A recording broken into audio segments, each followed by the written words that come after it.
Hello, and welcome to this Foster Care Institute online training webinar. Why Youth Lie and How to Best Respond to It.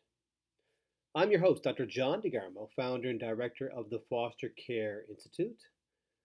I am a best-selling author of several foster care books, international speaker and trainer, consultant for agencies, and my wife and I have been foster parents to over 60 plus children who have come through our home and been a part of our family.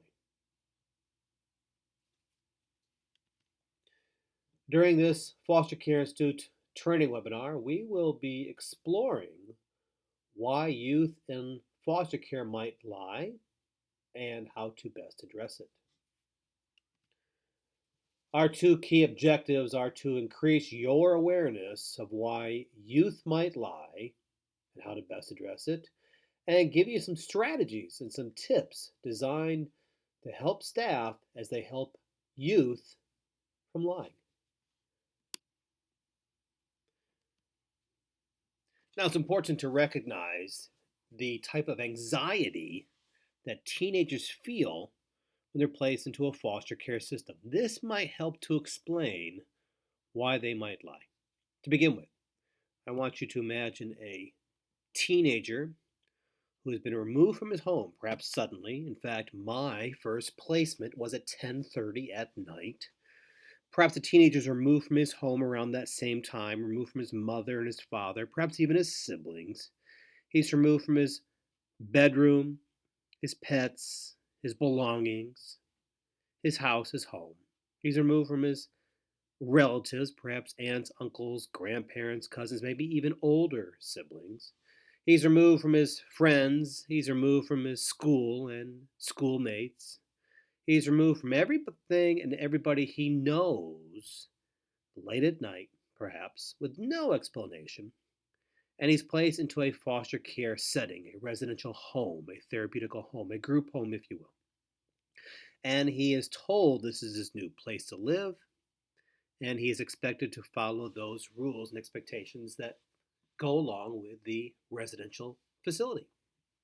Well, as you can imagine, this is a time of tremendous anxiety for that youth. You can put aside all of the abuse, all of the trauma, all the neglect, maybe even abandonment that he may have experienced earlier in his life prior to being placed into the residential facility. It is a time of anxiety being placed into a foster care placement.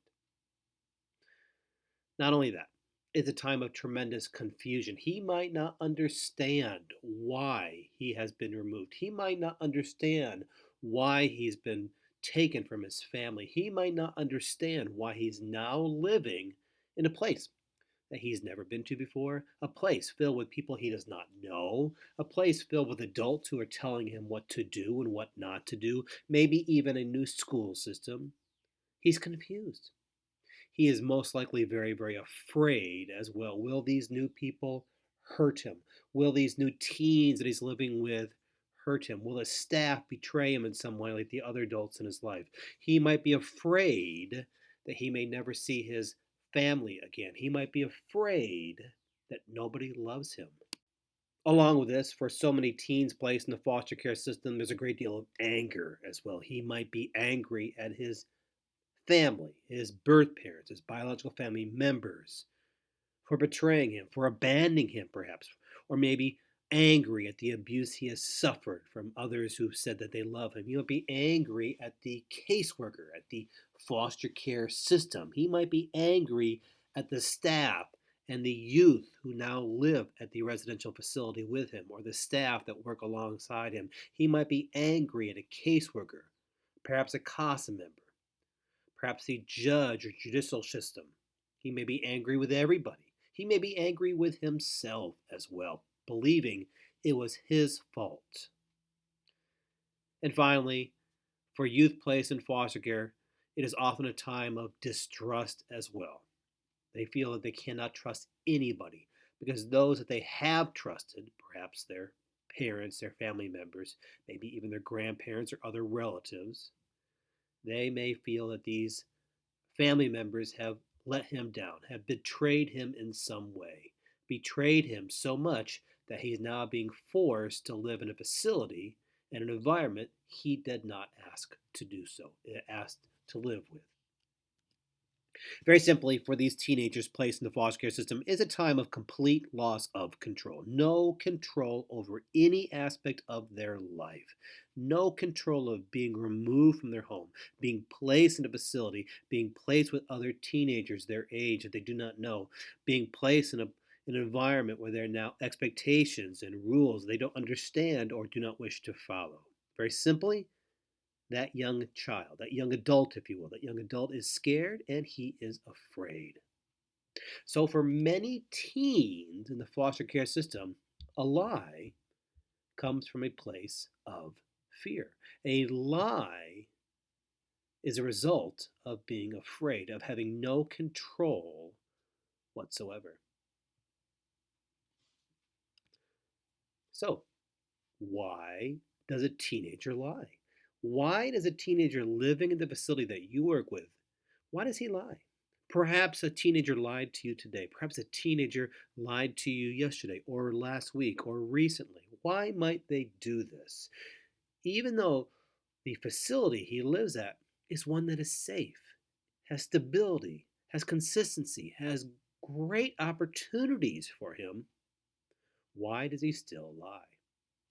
Well, before we look at why a teenager might lie, it's also important for us to recognize why children in general lie from a very, very early stage until they reach those teenage years. So let's look at the beginning. Let's look at those toddler years, those infant years, those most formative years. In fact, 0 to 5 are often the most formative years for an individual. To be sure, the frontal cortex is not fully developed until one is 25 years of age, at the very minimum. Some studies now suggest 30 years of age. But why might a teenager lie? Perhaps it's coming from his formative years. Indeed, as a child's language, beginning during those formative years, begins to develop at this very, very early stage, 0 to 5, words are still very foreign. Words are still very new to them. These toddlers, these infants, have a very unclear idea of what the truth is and what the truth might not be. It is during this formative years, during this age group, where an infant or a toddler often struggles to see any difference between reality and a wish, between a daydream and a fear, between what truth is and what a lie is. Indeed, it is during these early years, these formative years, where a child is often filled with very strong emotions of the moment, strong emotions that suddenly come upon him. Remember, they're living in the moment. These toddlers and infants do not see a future, they do not have any foresight whatsoever. They're living in the moment, the here and now, if you will. So, since they're struggling with these strong emotions of the moment, this infant might struggle also with trying to display his own independence. And that's where they might say things like this: "It wasn't me, she ate the cookies," while she is pointing towards a sibling, if you will. Now, as we come to the preschool age, usually around the age of 4 or 5, this is where a child begins to create invisible playmates or imaginary friends, if you will. Imaginary friends that might take the place of a real friend. It is also the age group where they begin to see or imagine monsters. Monsters under the bed, monsters under the closet.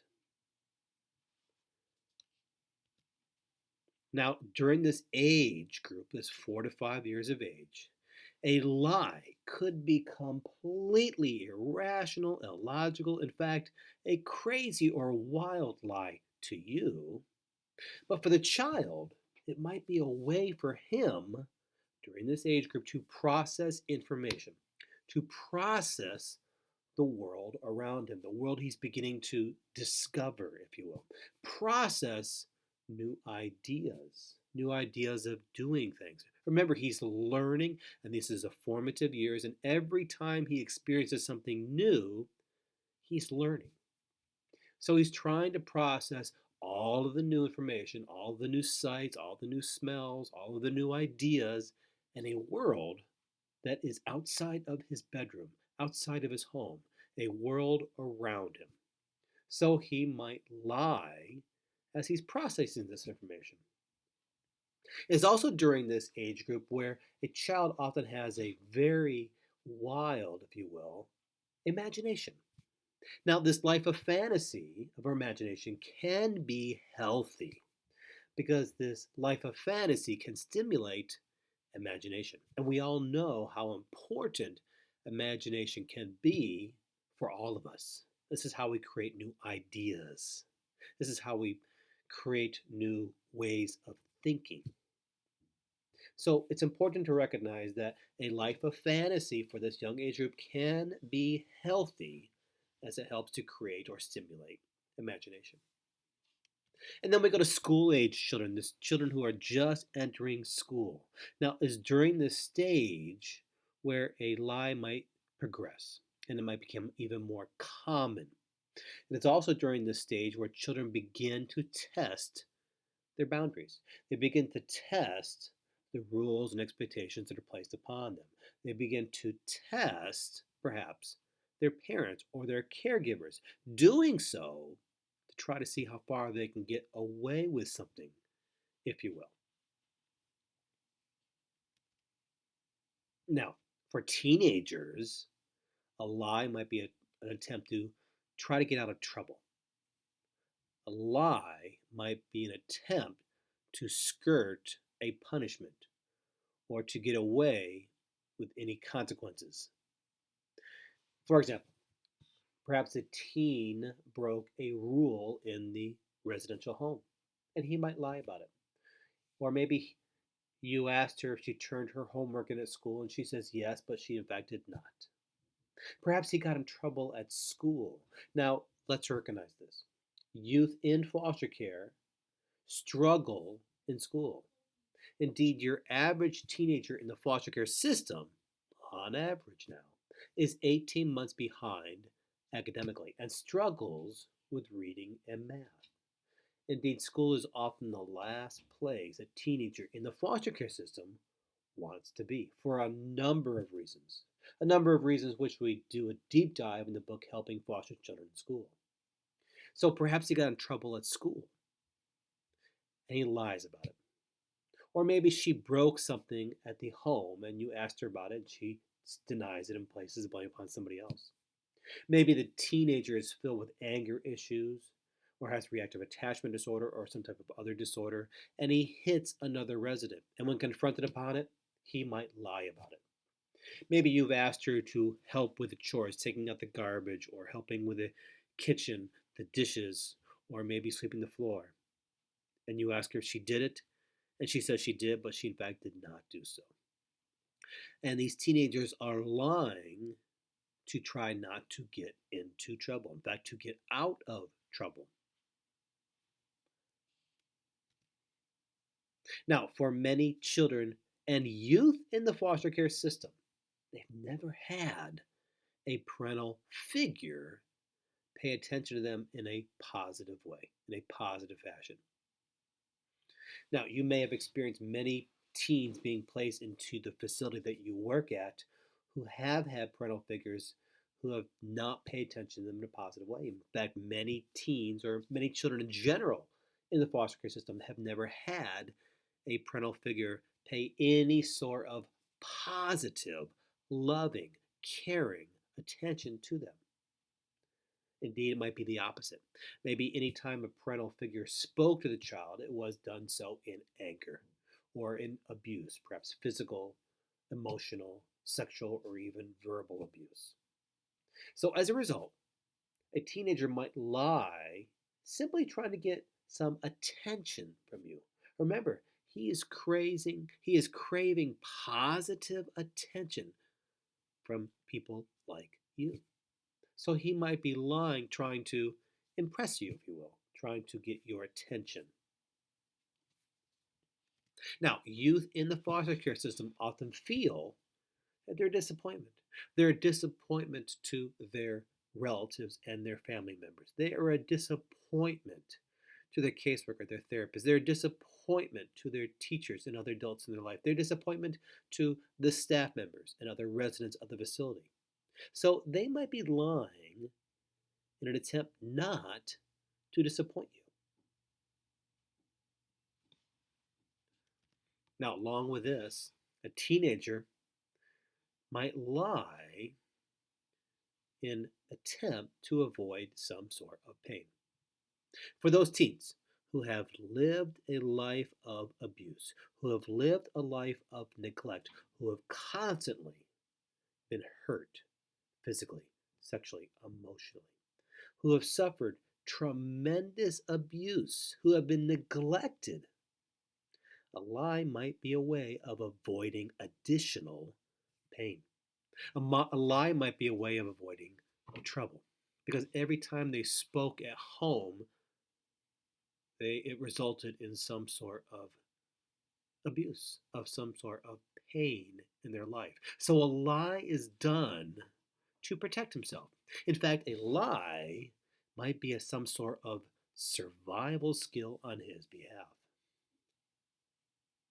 Now let's go back to those earlier years, if you will. During those teenager years, between the ages of 9 and 12, this is a very difficult time in the life of a child because his body's beginning to change. Hormones are starting to take over or to rule, if you will. So, where once a child may have told his parent or caregiver everything before the age of 9, if you will, now is this time where they're trying to be independent. They're trying to cut those apron strings, so to speak. So they might try to gloss over details of his life at this age. This is the time frame where you might ask, how was school? Now, earlier in their life, they may have told you a long dissertation about how school was. But during this age group, they might say, fine. How was dinner? Good. How are you feeling? Fine. Just one word answers. And it's also during this time where a lie might be a way of gaining independence from you, independence in general. And finally, during this age group, they might be lying, trying to, quote, put a fast one on you, or trying to pull the rug over your eyes, if you will. Now, let's go back to those teenager years. Now, a child or a young adult might lie to separate or individuate himself from his parents or his caregivers, or to separate himself from you. He also might be lying to try to fit in with his peers. If you remember about peer pressure, perhaps you experienced it as well. Well, peer pressure is even stronger than ever before, most likely through the use of social media. So he might be lying, trying to fit in with others his age, others he's seeing online, others he's seeing in social media, others he's seeing in the school, others he's seeing at the home. She might lie because she feels your house rules, your restrictions, your expectations are simply too tight, too constrictive. So she lies because she does not have enough freedom that others her age might have. Now, for whatever reason the teenager is lying, for whatever reason they have to lie, it's still very, very frustrating. Indeed, it's exhausting and exasperating, and sometimes it's just depressing. When these teenagers lie, perhaps because they are trying to get your attention, perhaps because they're trying to escape additional pain, perhaps because they're trying to impress you, perhaps because it's a way of life, it's something that they've learned to do in order to use it as a protective measure, whatever it might be. When you're working with teenagers who lie, it can be frustrating. So, with that in mind, what do we do? What can we do to help stop a teenager from lying? Now, for those teens who already have issues of trust and attachment, how you address that teenager, how you address it when he lies can be very, very tricky, can be very, very difficult. It's important for us to remember and recognize that many teenagers in the foster care system, many teenagers in a residential facility, well, they do have issues of trust. They do have issues of attachment. Why should they trust you when every other adult figure, every other parental figure, every other adult who said that they care for them, that they love them, they'll take care of them, has lied to them in some way or some fashion in their mind, in their eyes, in their opinion? Why should they trust you? So many teens do have issues of trust and attachment. So, again, how you address the lie for a teenager who does have issues of trust, it can be extremely challenging. Before we look at what we should do, it's important for us to recognize what we should not do. For those teens who do have issues of trust, those teens who have issues of anger management, for those teens placed in the foster care system, there's no need for harsh punishments or harsh consequences when they lie. Because if you do so, if there are harsh punishments and harsh consequences in the form of discipline actions, if you will, this can further push the teenager away from you. This can further alienate the teen from you and from others. If you feel like debating about the lie with a teenager, don't. Save the debate for something else. Something more important, if you will. Something that is going to have a more positive reaction to that debate. Because he does not want to debate you about the lie. Remember, he's doing so because it's often coming from a place of fear. And finally, as you most likely know, many youth in foster care have never had any sort of moral upbringing. They have never been taught the difference between right or wrong. They most likely have a very different value system than you do. So, debates, harsh punishments, consequences, those are not going to be helpful. So, what can help? Let's look at that. Well, first of all, it's important for you to take time to think about the reason, the why behind the lie. When that teen is lying to you, step back, take a moment, think about what is behind the reason. Why is there the lie? The why behind the lie. Is the teenager lying because he is trying to protect himself? He has been abused so much. He is lying because it's a safety mechanism.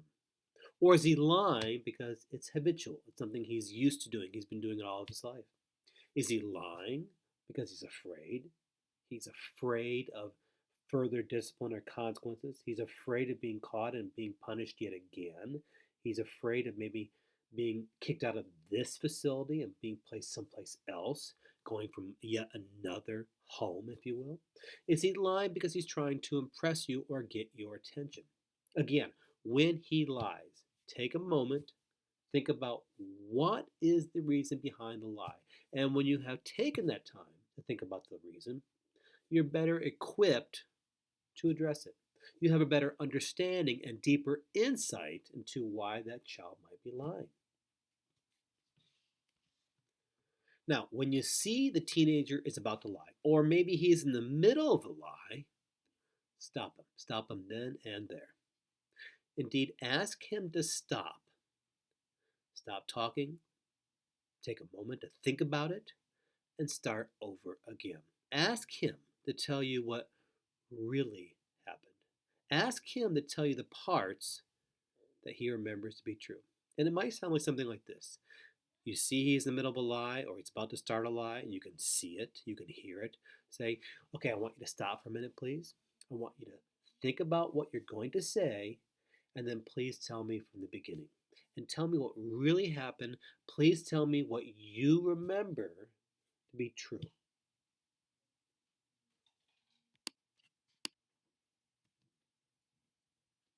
Along with this, talk to him about what truth is versus fantasy, what imagination is versus make believe. Most likely, no one has ever sat down to talk to him about that. Share books and movies with a teen about the importance of honesty, of importance about telling the truth. There's many films out there that focus on that. And finally, model truth to him at all times. Every time you speak to him, make sure that you are being open and honest. After all, if you lie, even if it's a small white lie, if you will, then why can't he lie as well? Remember, he's listening to you and watching you. You are the role model. You are the example. In fact, you might be the first positive role model, the first parental positive role model he's ever had in his life. So everything that you say and do, he's watching and he's learning from you. So if you are modeling telling the truth at all times, he's going to pick up on that. Now, so many teenagers placed in the foster care system appear to be tough. They might have issues of anger. They might have issues of they might be trying to push you away. They might be trying to be the tough guy, if you will. But more than anything else, what he really wants deep down inside is to be accepted and to be loved. Now again, he might try to show you that he does not want to be cared for, that he does not want to be loved, that he's not want to be even liked. He might tell you he doesn't care, but we both know that what he really wants is to be loved. So take time to develop a positive, healthy, caring, compassionate relationship with him. When a teenager has a strong, personal, healthy relationship with someone like you, then most likely the lie is going to generally decrease. Because if you have taken time to get to know him on an individual basis, he's going to learn that he can trust you. So spend time trying to learn about what his fears are, what his interests are, what his hopes and dreams are, what his concerns are, what his hobbies are, what he hopes to be doing in 5, 10, 15 years from now, why he might have some of the concerns that he has now. And when you sit down and you have those conversations, he's going to learn that perhaps he can trust in you because you have spent time trying to develop a relationship with him, one on one relationship. He's going to learn that maybe he can indeed trust another adult, you. So take time to develop that positive relationship with him.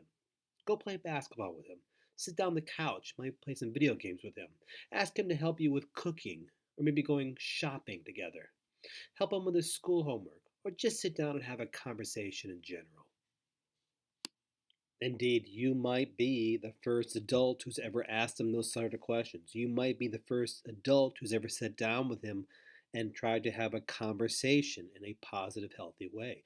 You might be the first adult who's ever shown any interest on what his fears and hopes, his dreams, desires, his concerns might be.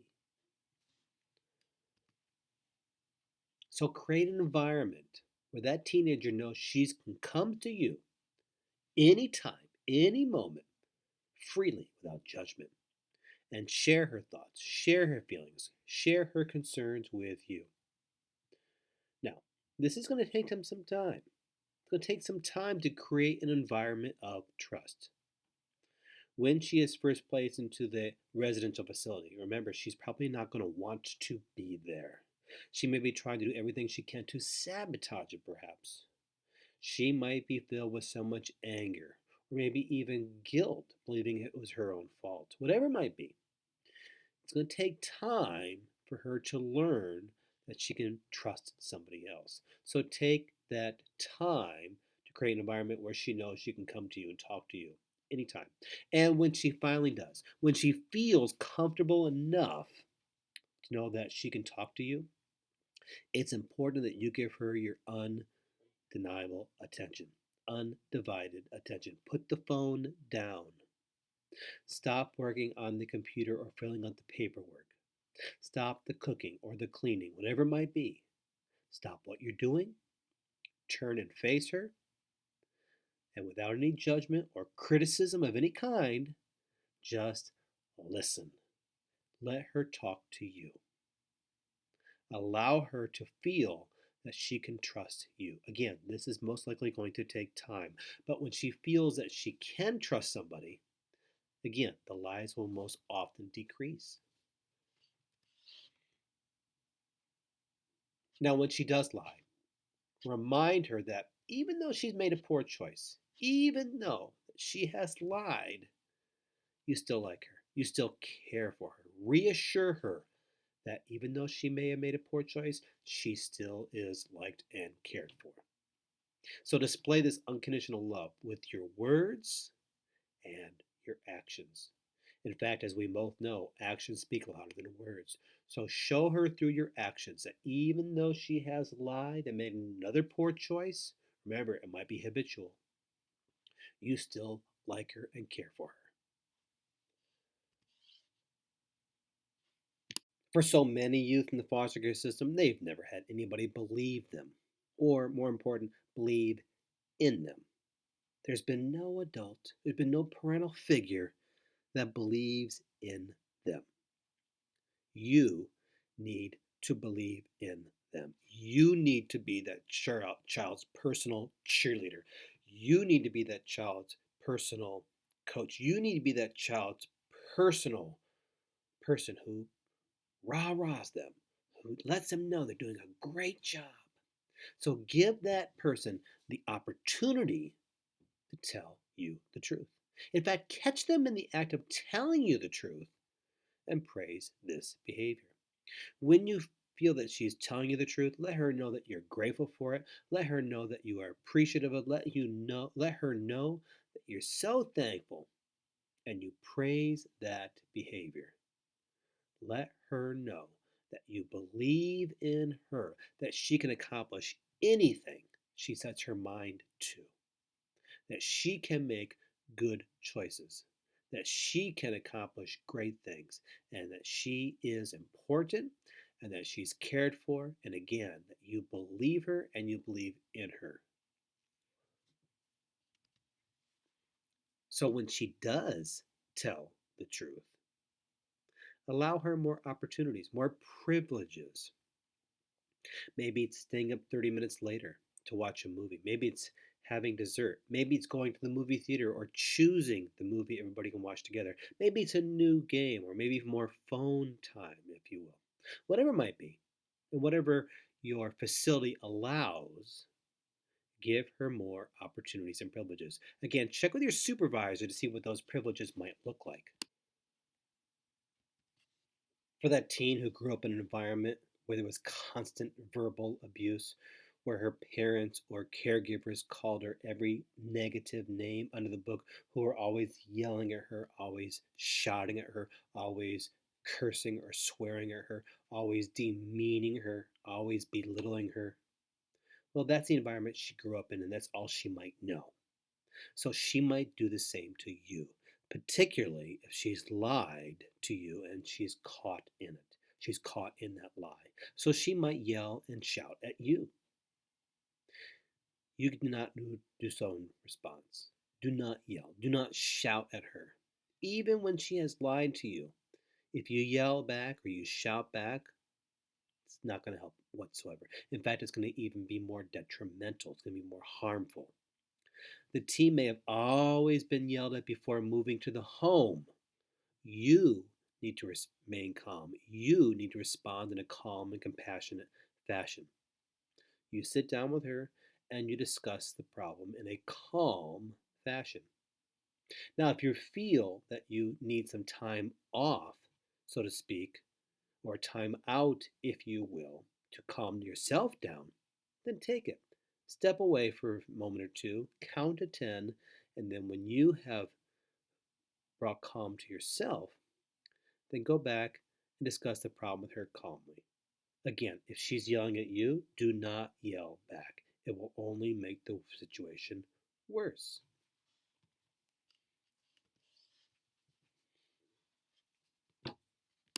So many youth in foster care come from an environment where there are no consequences whatsoever. There are no expectations. There is no stability. There's no consistency in their life. There are no rules in place, if you will. So they may come to the home having those experiences where there are no rules or consequences or expectations. It's important for you that you create consequences when the youth lies to you. Create those consequences beforehand and talk to her about them with him. Talk about the choice that she made when she chose to lie to you. Again, for whatever reason it might be. Remember, find the why behind the lie and talk to her about the choice that she made about the lie to you.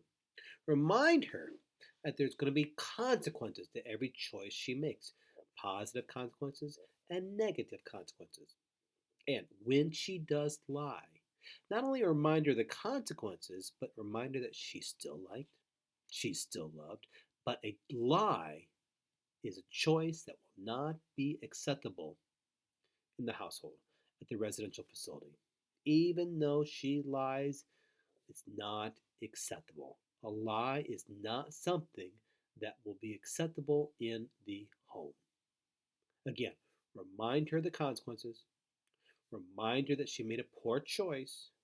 At the same time, remind her that she's still liked, she's still loved, but you cannot accept a lie. As noted earlier, she's probably coming from an environment where there was no consistency whatsoever. You need to be consistent with the consequences that teenagers should face when lying to you. Consistency is absolutely the key. You have to be consistent with the consequences. Because if you're not, if there's a punishment one time and the next time there's not a punishment, it's just very confusing for the teenager. And she needs your constant encouragement. In fact, everybody loves to hear words of encouragement and praise. I do, you do, we all do. But for those teenagers in the foster care system who have never heard words of encouragement, they need them even more so from you. So constantly and consistently praise him in every area of his life. Praise him when he kept his room clean. Praise him when he helped with the kitchen and the dishes and the responsibilities. Praise him when he went to school and did not get in trouble. Praise him when he had a good visit with a therapist or counselor. Praise him when he did not argue back with you when he disagreed with something. Praise him for making the choice to tell the truth.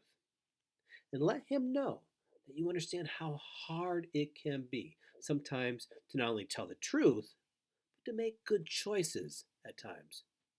You might see that he's feeling very, very frustrated. You might see that anger start to boil up within him. But then you see him try to calm himself down and make a good choice. You might see a lie about to burst from his lips, and then he makes a choice to tell you the truth. And when you see those things happening, let him know how grateful and thank you are for that, and praise him for it. Again, find opportunities every single day in all areas of his life and praise and encourage him. When you praise and encourage him every single day, he's going to feel better about himself, about who he is. He's going to feel valued and liked. He's going to feel loved and important. And those lies are going to decrease. We do a deep dive on this in the book, The Foster Care Survival Guide, the essential guide for today's foster parents. Not only for foster parents, but for anybody who cares for children and youth in the foster care system, for people just like you. Indeed, we have several books at the Foster Care Institute. I'm certain there's a book right now that's going to help you as you help children and youth in crisis. For much more, visit the Foster Care Institute at drjohndegarmofostercare.com for articles, videos, webinars, podcasts, all about parenting children in the foster care system, all about caring for children in crisis. Follow me on Facebook and at Twitter, LinkedIn, and YouTube. And if you have any questions about this webinar or anything else that I can be of help to you with, please visit or email me at drjohndegarmo@gmail.com. Now, I want to thank you. I want to thank you not only for watching this webinar, for taking the time during your very, very busy schedule to watch this webinar, but I want to thank you for doing something that so few will do, and that is care for youth in crisis. We're in a time right now where mental health is at forefront of our children and youth. Indeed, the real pandemic right now, if you will, the real crisis is that of mental health in our teenagers. Our teenagers are really struggling right now in so many aspects of their life, and they need someone like you to stand up and say, I care for you. I like you. I will help you. You are inspiring to so many people, and you are inspiring to me. Thank you for all that you do to help youth in crisis. You, my friend, are changing the world for that teenager that you're helping today. For the Foster Care Institute, I'm Dr. John DeGarmo.